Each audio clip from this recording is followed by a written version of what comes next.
Today, let's see how a high school student can transform into a medical professional, that's into a clinical side of the healthcare industry. As a high school student, you would need to take the science subjects, especially biology, uh, physics, chemistry, and of course math. You can also opt these classes as a AP course if you are in the US. And if you are in India, of course, you don't have the AP option. That's what I guess.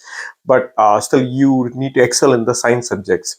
You can also take part in the healthcare club in your school, and you can also be part of the volunteer or internship program that some of the hospital networks that offers here in the US. I live in Texas, so let me take example. In Texas, I know that Texas Health hospital system, they offer the junior volunteer program in which a high school student can dedicate his or her entire summer for volunteering into the hospital.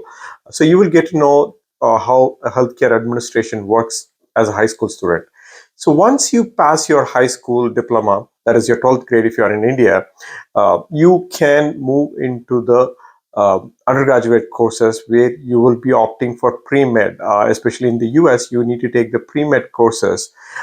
And the pre-med courses is nothing but about taking biology, physics, chemistry, that is the organic chemistry, general chemistry, and of course, at least one semester of biochemistry, along with math, that is calculus, statistics, and English as a pre-med course here in the US. But if you are in India, you do have the option of appearing for the NEET exam right after your 12th examination, I mean 12th grade, and you can move into your healthcare course, that is your MBBS course. And for students in the US, once you complete your undergraduation with pre-med course, you need to take the MCAT exam, that is the medical college admission test. You need to successfully clear that to get into a graduate program for medicine. The medicine is about that's about 4 years of course for students in US. And once you complete your graduate program in medicine, you need to undergo somewhere around 3 to 7 years of the residency program, depending on the program that you enroll. So if you see a normal high school student, I mean, right after your high school, it takes about 10 to 14 years to become a doctor. And for students in India, it takes about 8 to 12 years to become a doctor if you're in India. The other side is this is the physician side of it. But if you want to become a dentist in US, you will be taking the undergraduate program similar to the undergraduate program for the pre-med. You will be taking the pre-dental courses, which is the same subjects that we covered for pre-med.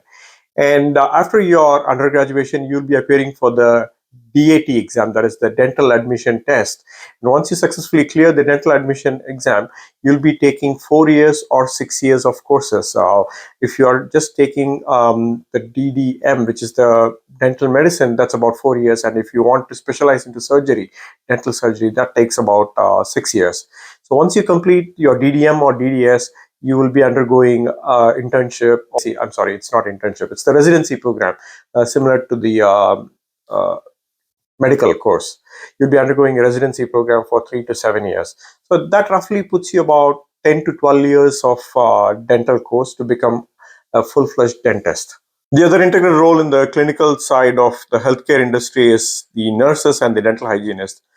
Let's start with the dental hygienist. So if you want to become a dental hygienist here in the US, you need to at least complete your associate degree. That's the 2 years of associate degree with a course that is accredited by the ADA, American Dental Association Commission on Dental Accreditation. So once you complete your associate's degree, you can apply for the national board examination and the state examination for the dental hygienist. After clearing these examinations, you can obtain your state license. You need to apply for the state license in which you want to practice and obtain the license. And you're good to become a dental hygienist who can assist a dentist at a hospital. And the next one is the nurses, the registered nurses. So if you want to become a registered nurse here in the US, you need to complete your 4 years of bachelor's degree in nursing. After your bachelor's degree in nursing, you will be applying for the NCLEX examination, National Council for Licensure Examination for Registered Nurse. So once you complete that, you need to register yourself in the state in which you want to practice. Say if you want to practice here in Texas, then you need to uh, register with the Texas State Board for Nursing. You need to get registration completed and get a license to finally practice here in the US. Similarly, in India, of course, you also need to complete the bachelor's degree in nursing, which is a 3 years course, nursing or midwifery. And once you complete that, you will be registering in the state that you want to practice. For example, if you want to practice in the state of Tamil Nadu, then you need to apply in the Board of Nursing in Tamil Nadu and get your license cleared with the state that you want to practice. And let's talk about the salaries. That's the important part.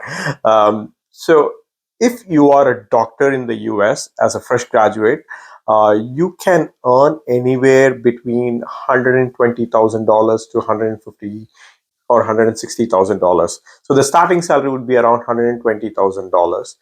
And if you are a dentist, you can also expect a similar range of like $100,000 plus as your starting salary. And for nurses in the US, you will be getting around $60,000 as your starting salary. And for the Indian counterparts, the doctors would be getting a starting salary roughly about 6 lakhs, and the dentist would be getting a starting salary of roughly about 5 lakhs. And the nurses, it depends. If you are starting a career in the rural area, there are chances that you'll be starting for rupees 2 lakhs. And if you're starting in an urban area, there are chances that you'll be starting with your salary range of like 4 lakhs. So all these amount, the currency that I quoted, it's the salary per annum. And this is only a rough figure. I'm not giving 100% assurance on these salary levels, but this is the industry trend both here in the US and in India. In the next episode, let's look into the non-clinical career opportunities that are available in the healthcare field. Until then, I'm Kirti Jairaj. Thank you for watching this episode of Healthcare Clinical Careers in Campus Compass, your career navigator. See you soon.